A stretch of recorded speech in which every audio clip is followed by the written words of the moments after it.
Muy bien. Bueno, como siempre, cuando estamos en estos puntos de la sesión,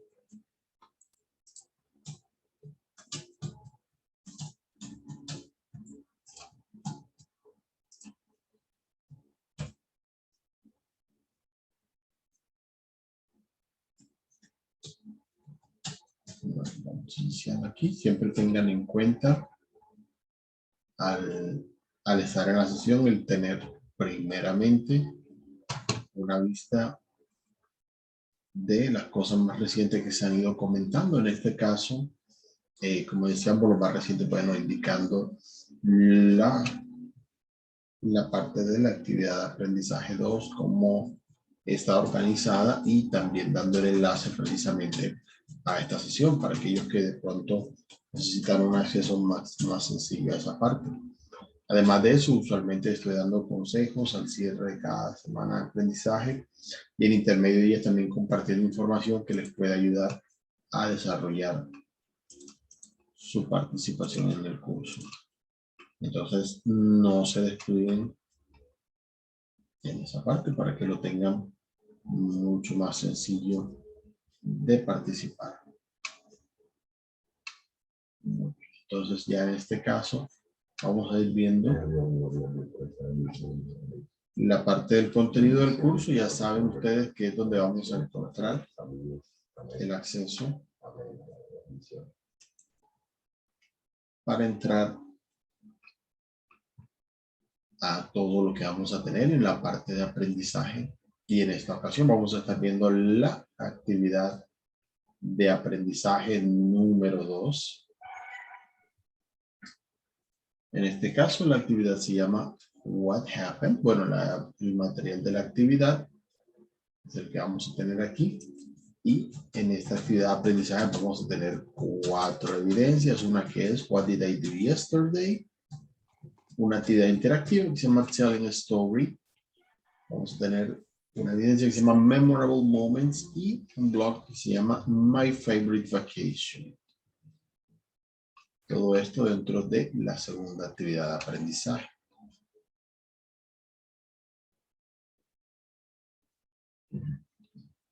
Ok, entonces, bueno, volviendo a la parte del material, ya ustedes, quienes han ingresado, lo saben. Vamos a tener siempre una versión multimedia y una versión descargable. Como siempre, sugiriéndoles utilizar la versión multimedia para una mayor facilidad de su aprendizaje. Bien, para esta parte vamos a ir mirando las distintas temáticas. Aquí en la parte superior tenemos el menú. En este caso vamos a estar observando el verbo be, tiempo pasado, cómo se utiliza. Tenemos aquí vocabulario para hablar sobre fechas, años, implementando lo que es. Yo tengo la chancleta llena de ¿cómo que de cemento? Ensucia.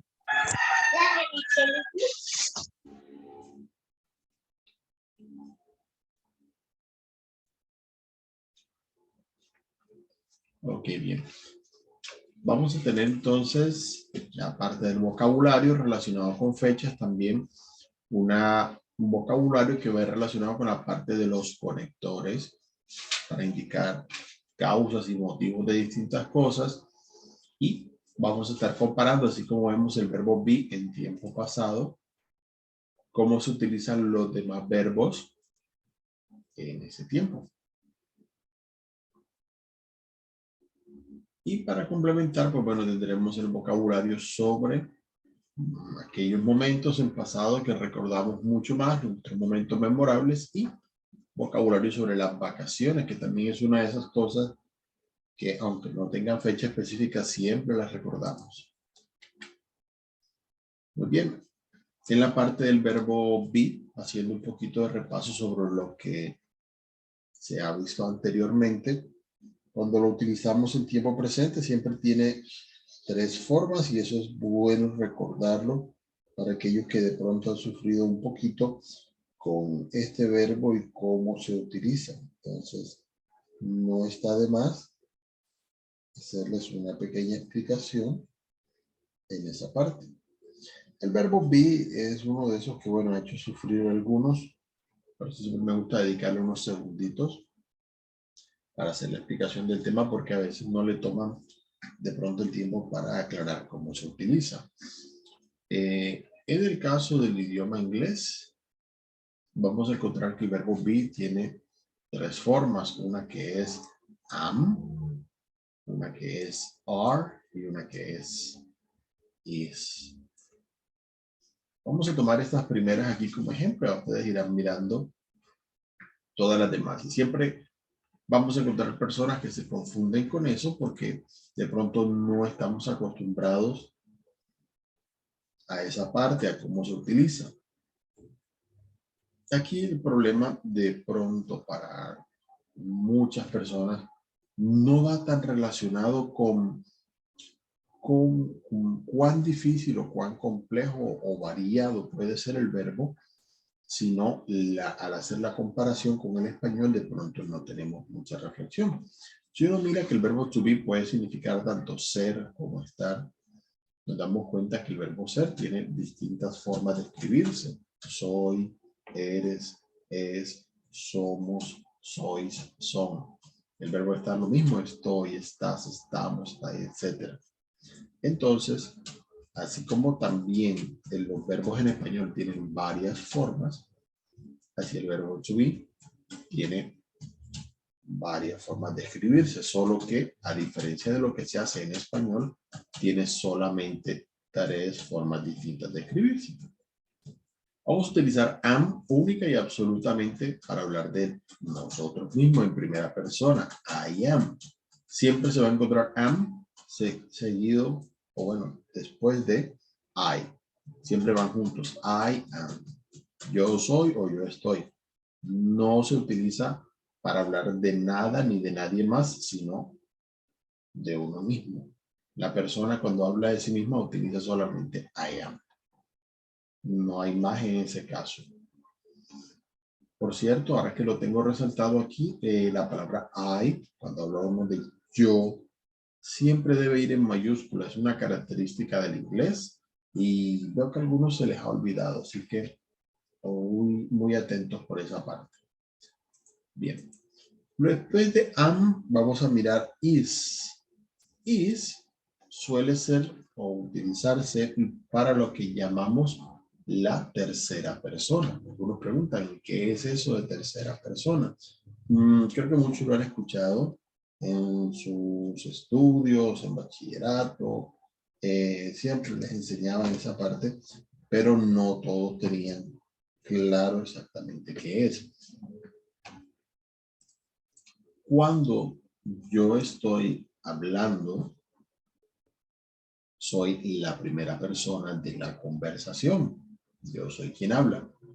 Cuando usted me escucha, sea que hable de tú o de usted o de ustedes, es la segunda persona, aquel que está escuchando o recibiendo el mensaje en la conversación. Cuando hablamos de una tercera persona, hablamos de alguien o de algo que no está en la conversación. Por eso hablamos de él, de ella, o nos damos con nombre propio. Mary, Peter, etc. Me acuerdo allí de la combinación. También se utiliza it en inglés para hablar de cosas. The dog, the city, Colombia, o queremos darle un título a la persona, the teacher. Todas esas cosas cuando nos referimos o hacemos referencia con nombre o con el pronombre a alguien en particular o a algo en particular, un animal, un objeto, un lugar que sea solamente uno, vamos a utilizar is para hablar de ella, para hablar de él, para hablar de eso, para hablar de ese lugar, de esa persona, y vamos a utilizar is en ese caso. Y para todas las demás situaciones hablaremos con are, para hablar de varias personas, para hablar con la persona con la que estamos conversando, etcétera, etcétera, etcétera. Entonces tengan en cuenta esa parte al utilizar el verbo to be. Ahora bien, así como lo vemos en presente, también lo vamos a ver en pasado. En el caso del tiempo pasado, el verbo to be es el único que tiene más de una forma en inglés para escribirse en pasado. Tiene dos formas, las cuales son was y were. Cuando utilizamos was, lo vamos a utilizar en primera y en tercera persona, es decir, para hablar de nosotros mismos y para hablar de un tercero que no está en la conversación. Utilizaremos was. Para los demás casos vamos a utilizar were. Allí tienen la comparación con lo que precisamente explicaba hace un momento.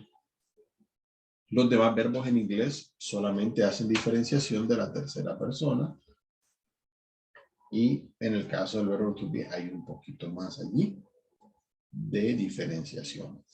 Obviamente podríamos analizar el equivalente, lo que es ser y estar en español, y nos daríamos cuenta de que tanto en inglés como en español, como en muchos otros idiomas, los verbos más comunes suelen ser los que más excepciones y más reglas tienen. Entonces es bueno tener en cuenta precisamente, como explicaba, en mirar en qué situaciones se utiliza cada forma para aplicarlas de la mejor manera cuando vayamos a expresar. De igual manera, el orden de ideas siempre va a ser el mismo, el que hemos venido enfatizando al organizar las frases. Las frases siempre se van a organizar sujeto, verbo y complemento. A algunos les he dado ya algunas sugerencias en los textos que han venido realizando. Siempre traten de organizar las frases de esa manera para que sea mucho más fácil para ustedes el poder expresarse en inglés y que sea mucho más fácil de entender para las personas que les vayan a escuchar. Entonces eso a tener en cuenta, porque para todo tipo de frases va a ir organizado de la misma forma. Allí van a encontrar algunos ejemplos que les van a ayudar a entender esa parte.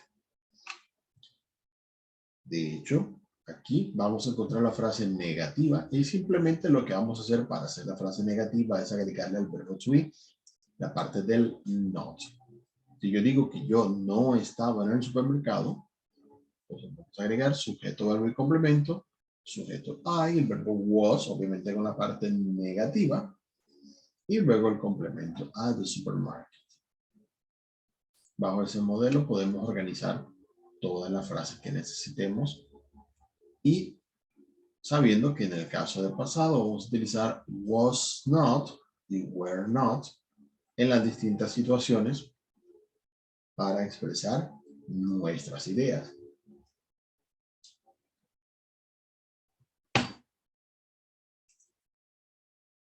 En el caso de was not y were not, de ahí miraremos, hay la posibilidad de escribir wasn't y weren't como contracciones.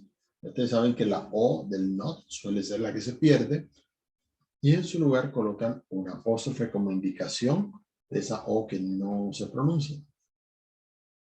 Para la parte de las preguntas, siempre que vayan a tener algún tipo de expresión que tenga el verbo to be, así como lo vimos con there is, there, siempre van a llevar el verbo be al principio de la frase para indicar una pregunta cerrada.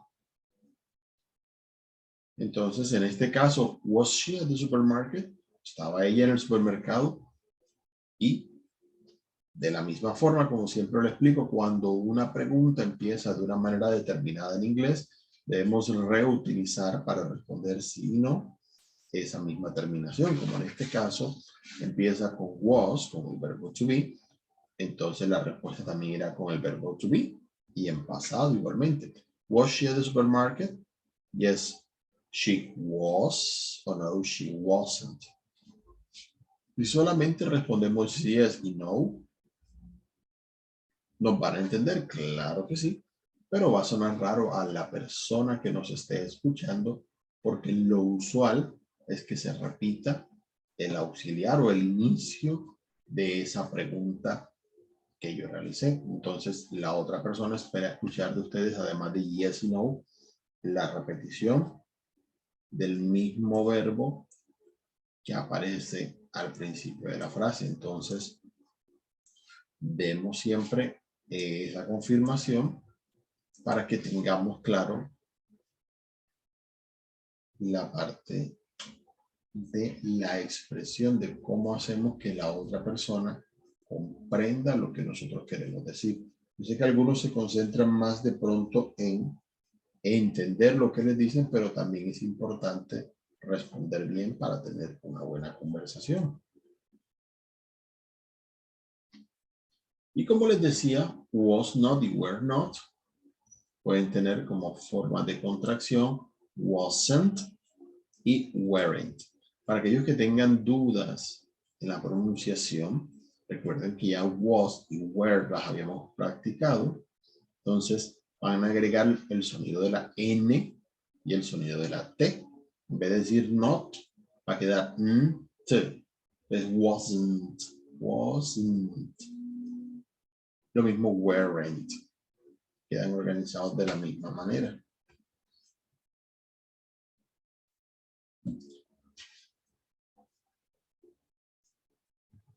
Entonces todas las preguntas, igual eso sirve para la escucha, para la comprensión lectora. Si usted lee o escucha que una frase empieza por was o empieza por were, significa que le están haciendo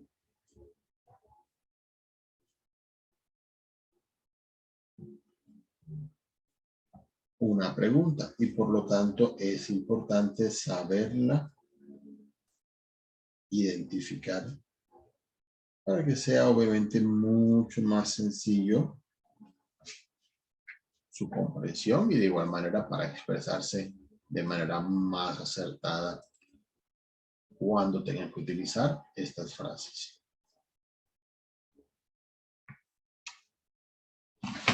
Asimismo, como lo hemos visto en otros casos, podemos combinar tanto la parte negativa con la pregunta. Simplemente vamos a iniciar con el verbo to be, pero en forma negativa, como cuando decimos, weren't they at home? Oye, ellos no estaban en casa. ¿No estaban ellos en casa? Bueno, depende del tipo de pregunta, como lo quieran organizar. En inglés suele organizarse con el verbo auxiliar al principio, luego sí sujeto y complemento. Ya ustedes saben que en el caso del verbo to be, el verbo to be, cuando va en una frase no recibe otros auxiliares. Eso lo diferencia también de los demás verbos, así que él mismo hace las veces de auxiliar. Entonces denle un poquito de observación cuando lo tengan allí en esa parte para que ustedes lo tengan pendiente al practicar y bueno, van a encontrar también algunos ejemplos que les van a ayudar con las contracciones y con las distintas formas de expresar estos verbos.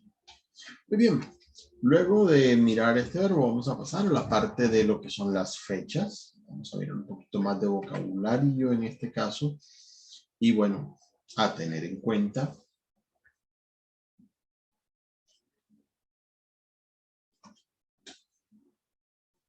que en el caso de lo que es la expresión en inglés de los años, tiene una característica muy particular, por lo menos hasta donde he alcanzado a mirar. Es más bien específica del inglés.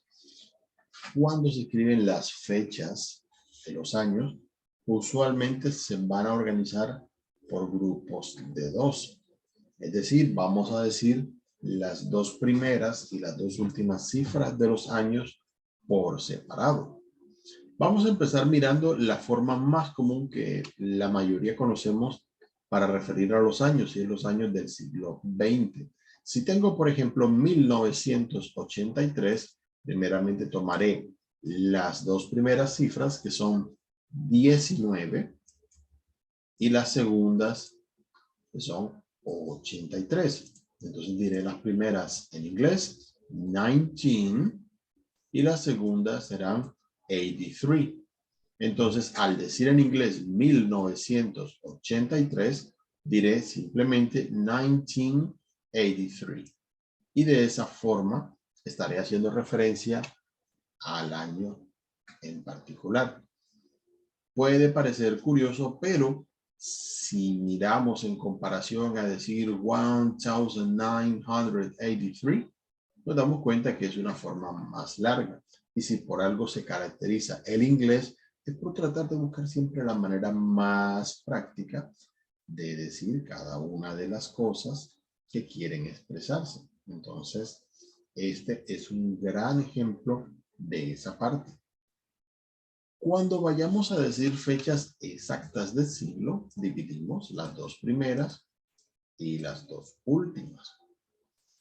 En este caso, para 1700, vamos a decir 17 y como ya quedan solamente dos ceros, va a ser la referencia a 100, a 100. ¿Por qué? Porque las dos últimas cifras siempre se refieren a los años que están dentro de un siglo. Como los siglos van de 100 en 100, si decimos 1700, 1800, 1900, bien, van a hacer referencia a ir de 100 en 100, entonces se va a contar como si fuera 17 veces 100, por decirlo de una manera para que entiendan la idea. Este modelo se utiliza a veces para referirse a cantidades de dinero cuando son cifras planas. 2500 dicen 2500, 25 veces 100. De pronto para nosotros que no utilizamos tanto este número de cifras no puede ser tan común, pero sí para algunos tiene cierta lógica dentro del idioma inglés. Y pues resulta más práctico hacer la división para que sea mucho más práctico organizar cifras más grandes. En la parte de lo que es el siglo XXI, que es en el que estamos, vamos a encontrar que en ocasiones se puede utilizar el número completo. Si es 2004, 2004, si es 2014, 2014. En el caso de los primeros años, se puede encontrar algunos que digan 2004, 2004, o para aquellos que de pronto empezaron a realizar los cursos de Works de este nivel, es una manera recortada de decir zero, es muy común en muchos países de habla inglesa, y bueno, queda aplicado aquí precisamente en esta parte.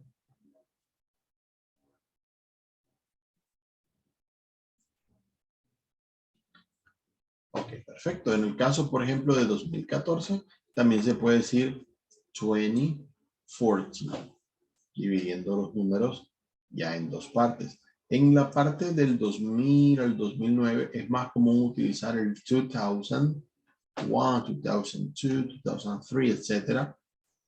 Y ya del 2010 hacia adelante es más común nuevamente dividir las cifras de dos, 2010, 2011, 2012. Y bueno, ya en los años que vienen acá, hacia adelante, 2020, 21, 22, se puede utilizar 2020, 2021, 2022 y ahí siguen en esa parte. La diferencia es que, bueno, en el caso de pronto de de este siglo, no hay como que mucha diferencia de uso o de cantidad para utilizar una forma sobre otra, por eso ambas son comunes. Pero la forma estándar siempre va a ser la de utilizar los años dichos en grupos de dos.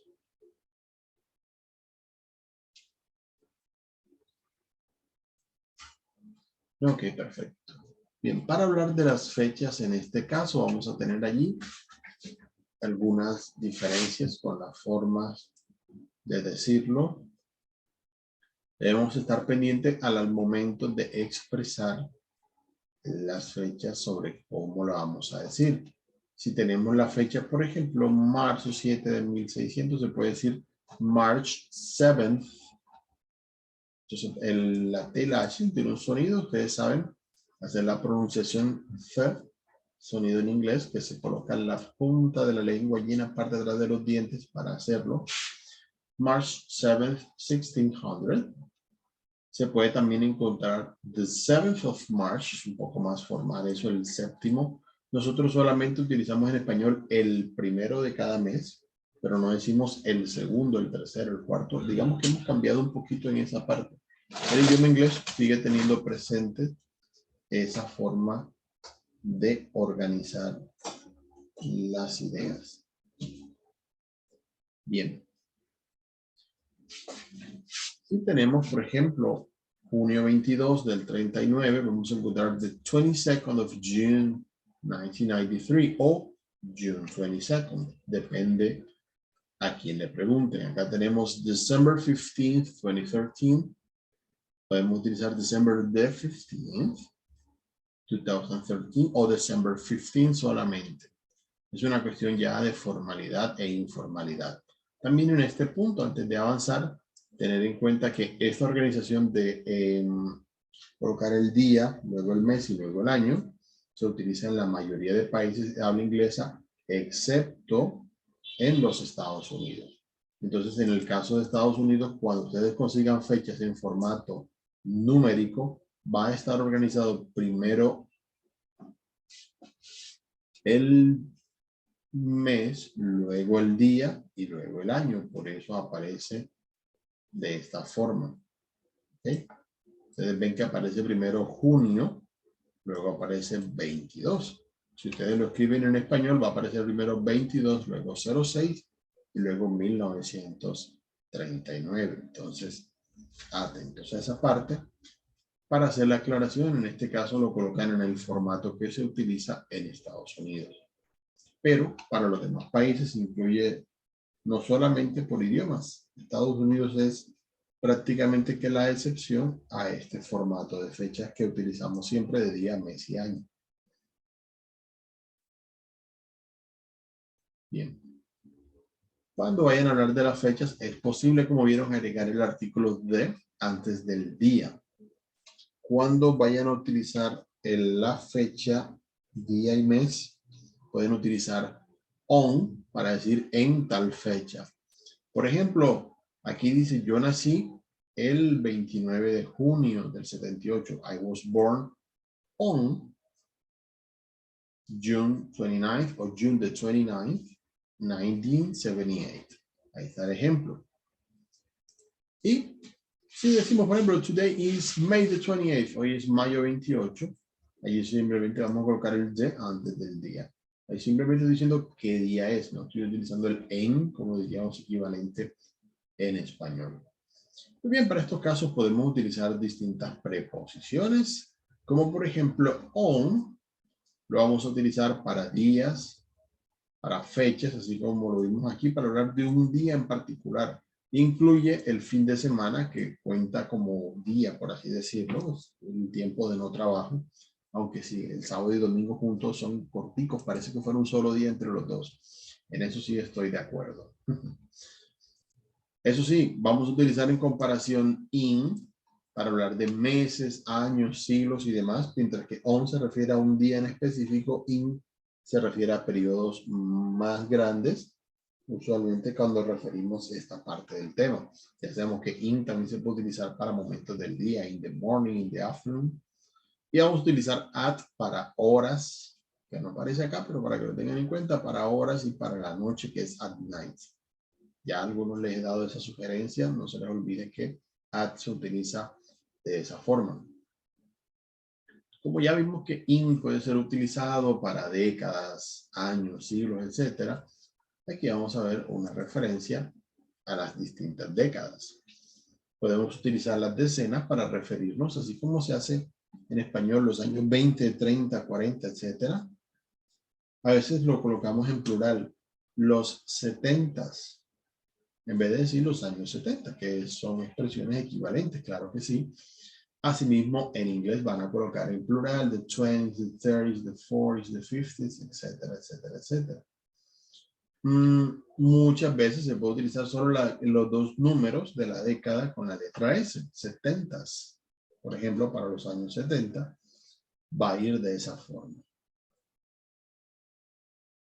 Entonces, al tener en cuenta allí, lo vamos a colocar también. Allí vemos los ejemplos de lo que expresabas precisamente. The 60s were a great decade. Los 60s fueron una gran década. Bueno, ahí queda el ejemplo sobre estas décadas. Ya a medida que vamos avanzando en este siglo, para décadas como la del 10 o la del 20, es bueno expresar que fueron del siglo pasado, del siglo 20. ¿Por qué? Porque ya vamos teniendo nuevas décadas 10 y nuevas décadas 20, que es en la que estamos precisamente. Para la parte de los siglos, recordar que las cuentas se realizan desde el año 0, caracterizado porque, bueno, por aproximación histórica es el año de nacimiento de Jesucristo, y en este caso ya hemos iniciado el siglo número 21 desde esa fecha. Como son periodos de 100 años, es allí donde se realiza esa cuenta y utilizaremos números cardinales para esa parte. En el caso del inglés sería el siglo XXI, se cuenta como siglo primero, siglo segundo, siglo tercero, solo que nosotros ya en este punto no contamos con esos cardinales, sino utilizamos ordinales para el siglo XVIII, XIX, XX, XXI, etc. Mientras que en inglés, así como se utiliza primero, segundo, first, second, third, se siguen utilizando para todos los demás siglos, incluyendo el actual. Le decimos 21st century. Para observar esa parte. Ok, bien. Entonces, ya hay que estar pendiente para hablar de esas fechas pasadas, utilizando las expresiones que vimos allí. Bien, para la parte de pasado, vamos a tener en cuenta lo que decíamos, el pasado simple, tal y como lo utilizamos, siempre va a hacer referencia a un momento específico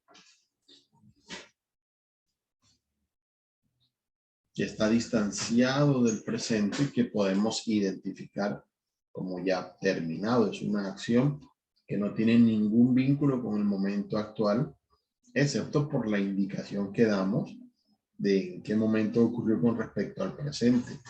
Anoche, ayer, hace un año. Siempre la referencia la vamos a tener con respecto al presente, pero son acciones pasadas.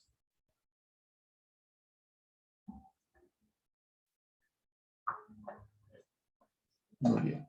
La mayoría de verbos, aparte del to be, que ya lo vimos en su forma característica, la mayoría en inglés va a realizar o va a tener su forma pasada, simplemente agregando ed, la terminación ed, a los verbos en pasado, que es lo que se le llama verbos regulares. Y aquí vamos a tener varios ejemplos precisamente de estos verbos. Como vemos, tienen todos esa misma forma. Algunos de pronto pueden requerir pequeños cambios, pero la mayoría van a terminar de esa forma. Aquí vamos a tener una lista, ya estábamos viendo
Ok. Entonces, para los verbos, como hemos comentado, que terminan en Y, en algunos casos no va a cambiar, así como play, play it, pero cuando hay combinaciones de dos consonantes para evitar sonidos fuertes, se va a colocar, al colocarlo en pasado, se va a cambiar la Y por latina. Entonces hay que tener allí pendientes precisamente ese cambio para esa parte. De la misma manera, varias combinaciones que tienen consonante, vocal consonante, al cierre de palabras van a tener la consonante duplicada, siempre que sea una consonante sonora. No aplica a consonantes como por ejemplo la X o la W, que no multiplican el sonido directamente. No solo para aquellas que requieren una pausa en esa parte. Pendiente que usualmente en pasado es mucho más común que tengamos la entonación en esa última sílaba que lleva el ed para pronunciarla de la mejor forma. Los verbos irregulares tienen distintas maneras, aunque la mejor forma en la que ustedes los pueden llegar a entender es precisamente buscando aquellos verbos que tengan formas similares. Si lo buscan en línea, bueno, de pronto les puedo compartir por ahí un recurso en los anuncios, también podría ser bueno. Los verbos irregulares que no siguen la forma de la terminación ed van a tener ciertos elementos en común que ustedes pueden analizar. Por ejemplo, el verbo think, el pasado es thought. El del verbo teach, el pasado es taught. Entonces ahí a tener en cuenta, bueno, no sé si de pronto aquí tenemos bring, que el pasado es brought. El verbo buy, el pasado es both. El verbo catch, que el pasado es called. Si lo vemos, hay varios verbos que tienen unas formas similares de hacerlo, el cambio para ser utilizados en pasado. Se puede buscar en línea. Voy a tratar de buscar, creo que todavía tengo ese documento a la mano para que ustedes tengan mucho más fácil practicarlos y recordarlos por grupos de verbos que son similares en esa parte para utilizarlos. De todas maneras, aquí van a tener una lista que ustedes pueden practicar en esa parte. Algunos verbos sí directamente son muy únicos en su estilo, entonces hay que aprenderlos por cuenta propia. Como todos los idiomas, pues bueno, en español también encontramos verbos que nos dan dolores de cabeza para utilizarlos. Eso no es ninguna excepción. Todos los idiomas lo hacen. Ya ustedes saben, los verbos en pasado, así como se hacían en presente, van a seguir la fórmula que decíamos de sujeto, verbo y complemento. La diferencia podría estar en la parte de las frases negativas y las preguntas. Porque, como ustedes saben, normalmente las frases en la mayoría de verbos utilizan auxiliar en esos casos. El auxiliar para el tiempo presente era do, en este caso, como es tiempo pasado, vamos a utilizar el do en tiempo pasado, que es did. Did es el pasado de do, por lo tanto nos va a servir de la misma forma.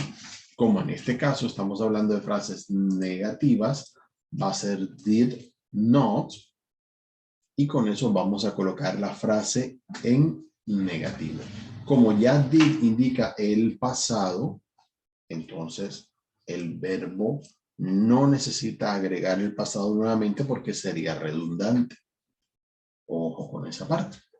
Entonces, si de pronto les da dolores de cabeza ese tema de los verbos irregulares, bueno, al hacer frases negativas y hacer preguntas, no van a tener que sufrir por esa parte porque el verbo se va a utilizar en la misma forma de siempre. Profe, ¿pero por qué? Porque ya aquí aparece con el did, ya la frase está indicada que es en pasado, no necesita otro.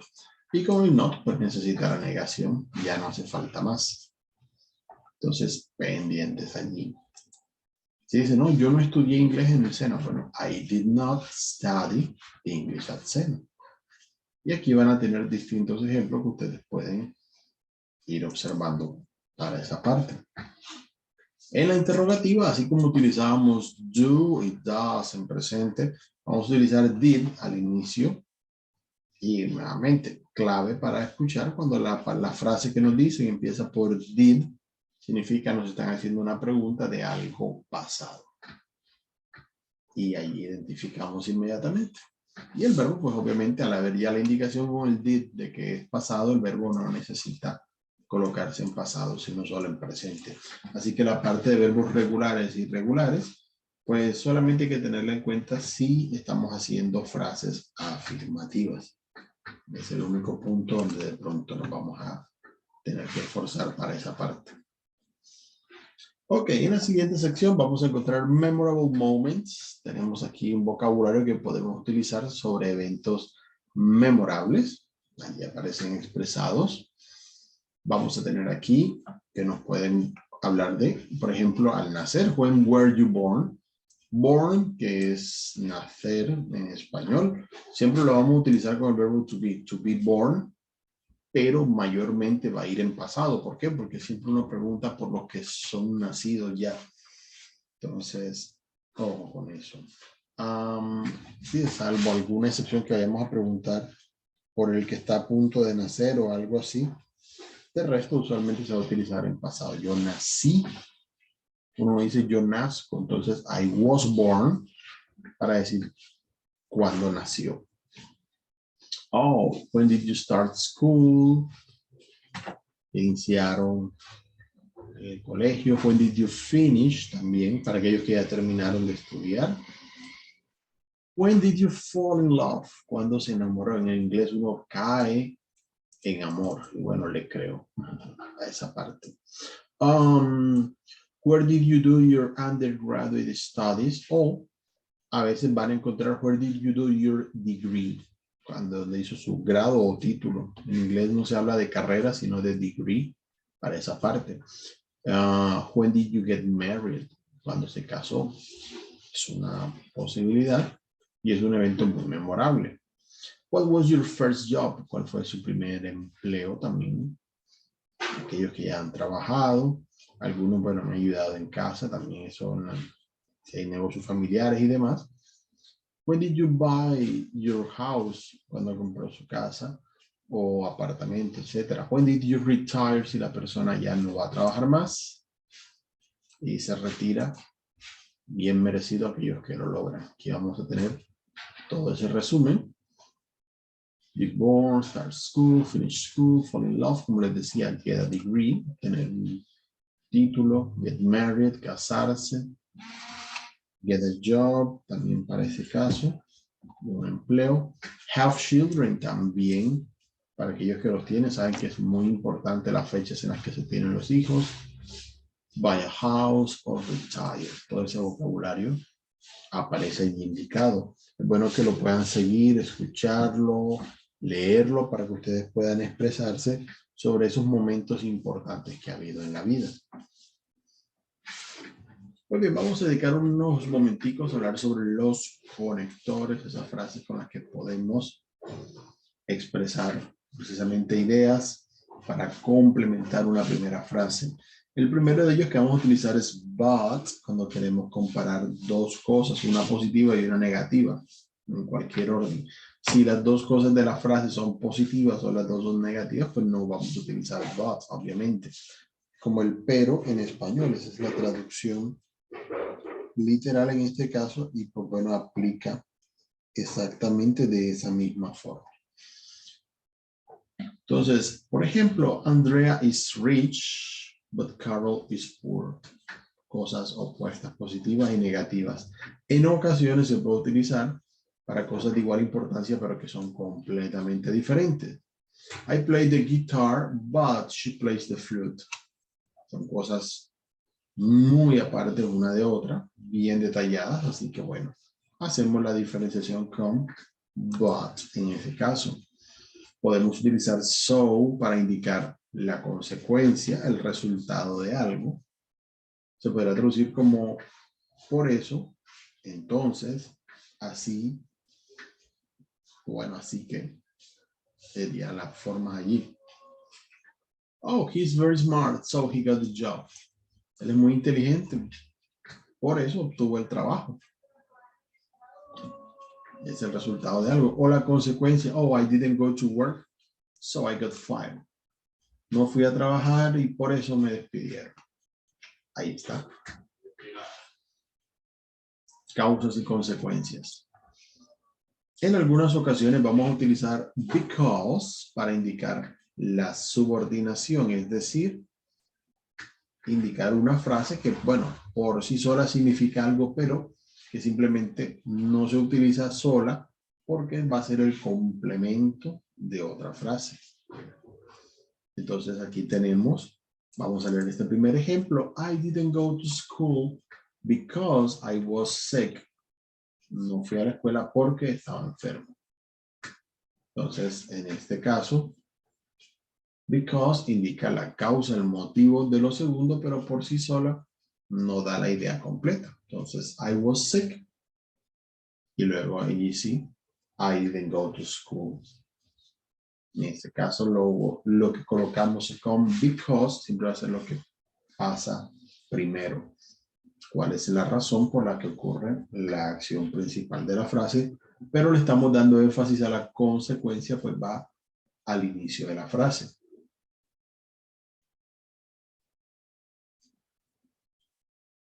¿Cuál es en este caso la consecuencia de estar enfermo? Pues bueno, no ir a la escuela. I didn't go to school. Es lo que queremos enfatizar y luego si le damos espacio al motivo por el que ocurre. Podemos encontrar although para indicar allí oposición, objeción sobre algo. En este caso, oh, he failed the test, perdió el examen. He studied very hard, estudió mucho, muy duro.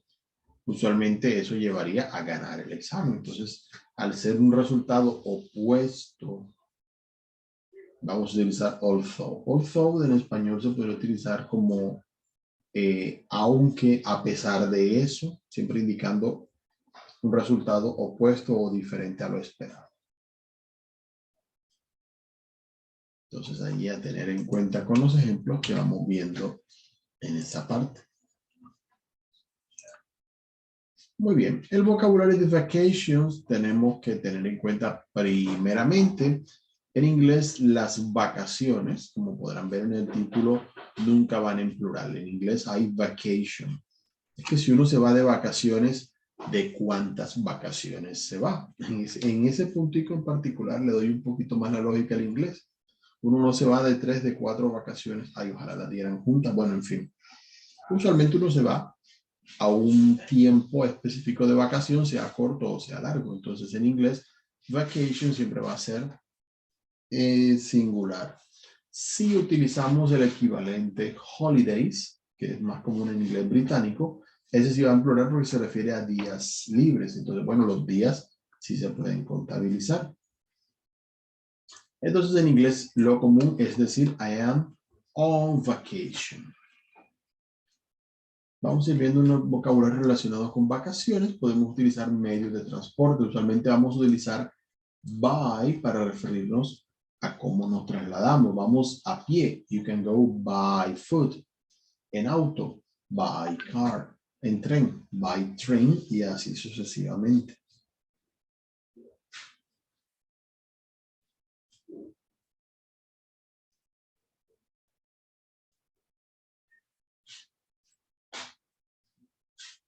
Perfecto. Igual se va a aplicar para los distintos medios de transporte de esa forma.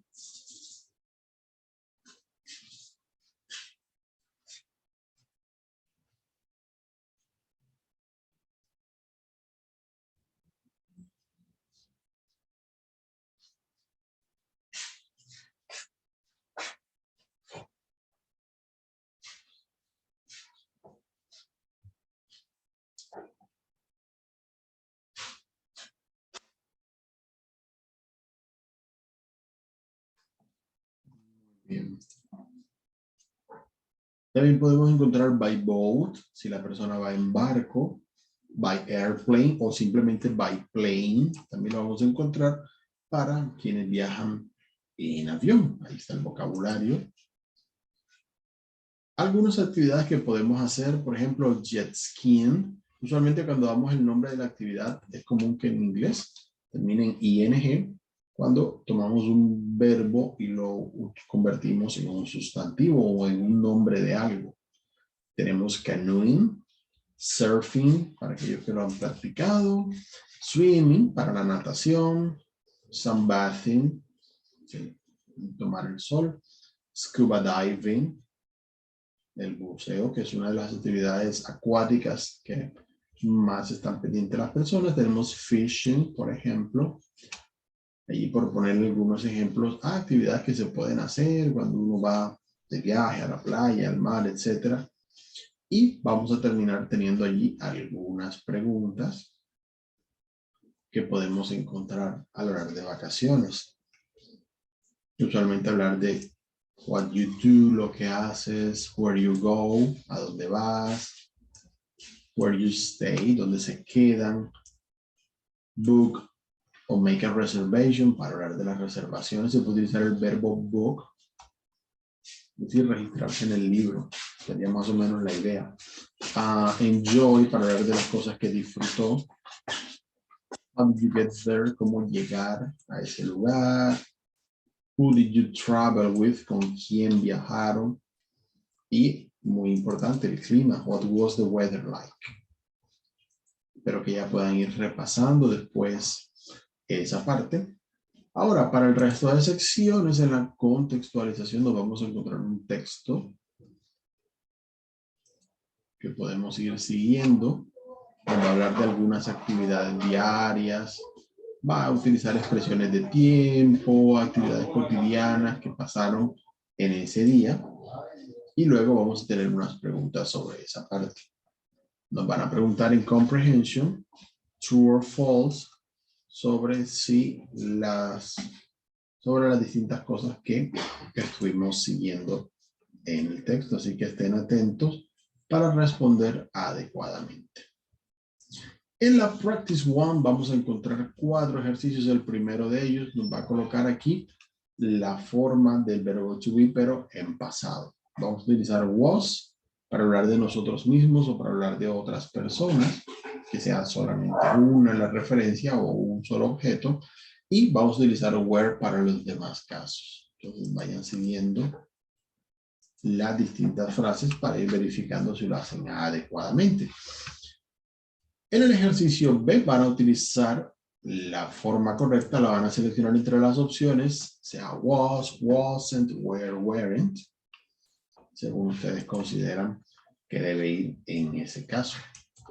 Para el ejercicio C van a tener aquí unas fechas escritas en números y van a llevarlas hacia donde ustedes consideran que debe ir,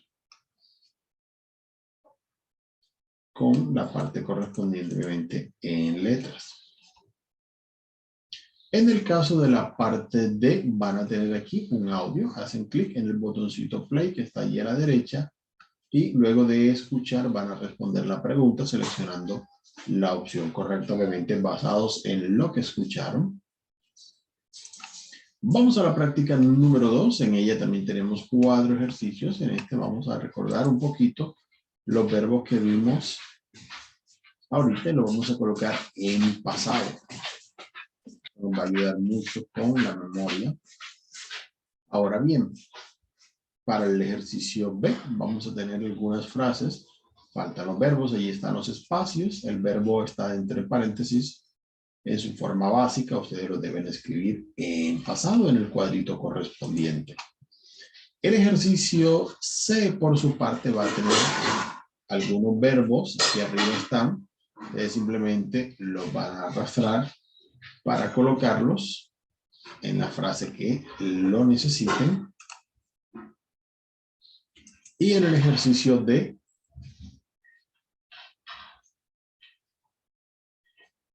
van a escuchar algunos audios y según lo que ustedes escuchan van a hacer clic en la opción según ustedes consideren qué es lo que está ocurriendo en esa conversación que acaban de escuchar. La práctica 3 tiene 3 ejercicios, el primero de los cuales está aquí Ustedes deben seleccionar de las imágenes que tienen aquí a su derecha cuál corresponde con cada uno de estos eventos. No todas las imágenes están indicadas en la lista, pero van a ir utilizando la que ustedes consideren es la más aproximada. Get a degree, bueno, yo considero que es la C o la F o la E. Bueno, colocaré la letra correspondiente en el espacio. El ejercicio B, por su parte, nos va a utilizar los conectores. Lo acabamos de ver hace un poquito. But, because, although y so. Voy a utilizar uno de ellos en cada uno de los casos para mirar lo que más corresponda. El ejercicio C, por su parte, va a tener algunas preguntas y ustedes deben seleccionar cuál respuesta es la más adecuada para esa pregunta.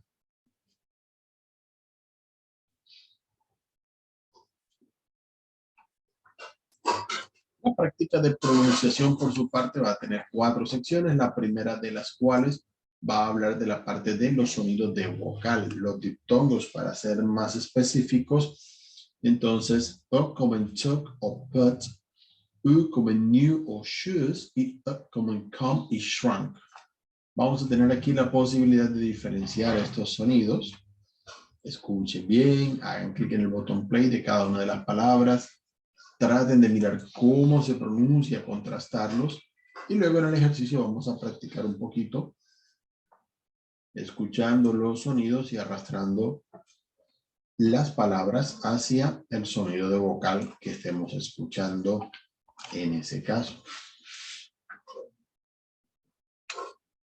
Pendientes ahí siguiendo las flechas en la parte inferior para las distintas secciones que tiene cada uno de los ejercicios. Ahora el ejercicio B va a tener los sonidos de consonante F como en flee o froze, V como en give o leave, B como October y bleed. De la misma forma del anterior, vamos a tomar los sonidos y vamos a llevarlos hacia la sección donde correspondan. Hay que estar muy pendientes, especialmente con los sonidos F y V, ya que muchas veces en ciertas palabras, cuando las estamos escuchando y no las estamos viendo, pueden confundir un poco y de pronto el vocabulario no sea tan obvio como en el ejercicio y puede llegar a dar confusión. La parte C va a utilizar palabras de 2 y 3 sílabas que se entonan o en la primera o en la segunda sílaba. En la primera como April o fishing, o como February y century, cuando son palabras de 3 sílabas, y aquellas que se acentúan en la segunda como begin y forgive, o que se acentúan en la segunda como October y September. Entonces, pendientes a esa entonación. Aquí es cuestión de escuchar y llevar hacia la columna que corresponda para que podamos ir identificando esos patrones de pronunciación que son más comunes en inglés. Eso hace parte también de la forma de sonar mejor cuando nos toque el caso de pronunciar en inglés. Y bueno, para la parte de, creo que ustedes ya lo saben, siempre vamos a utilizar ya de mi micrófono para ese caso, escuchar las frases, pronunciarlas.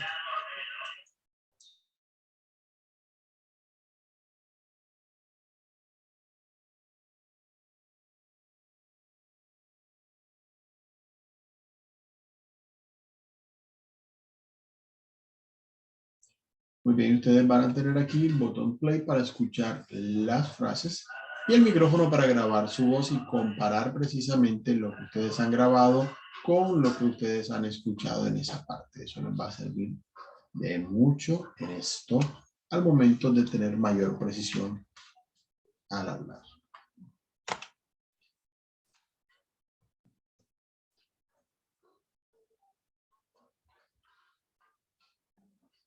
Muy bien.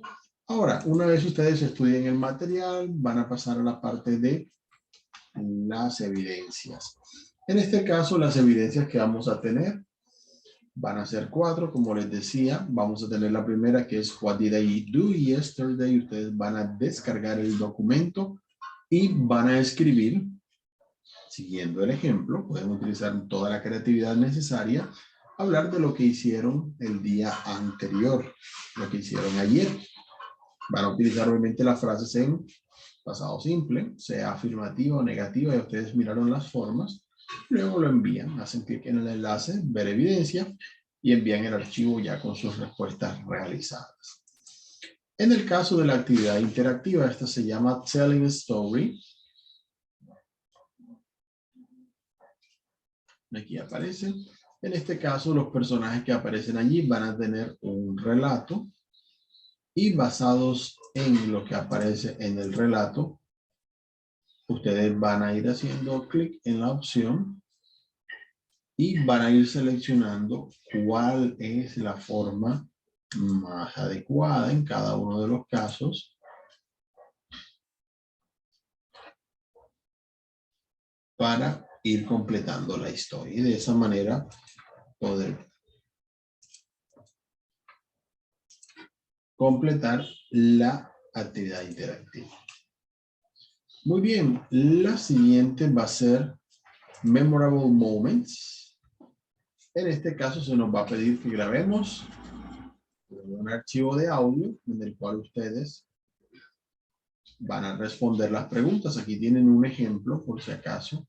La idea es que ustedes respondan sobre sus momentos memorables, den respuestas sobre esas actividades que están allí y luego envíen el archivo de audio correspondiente.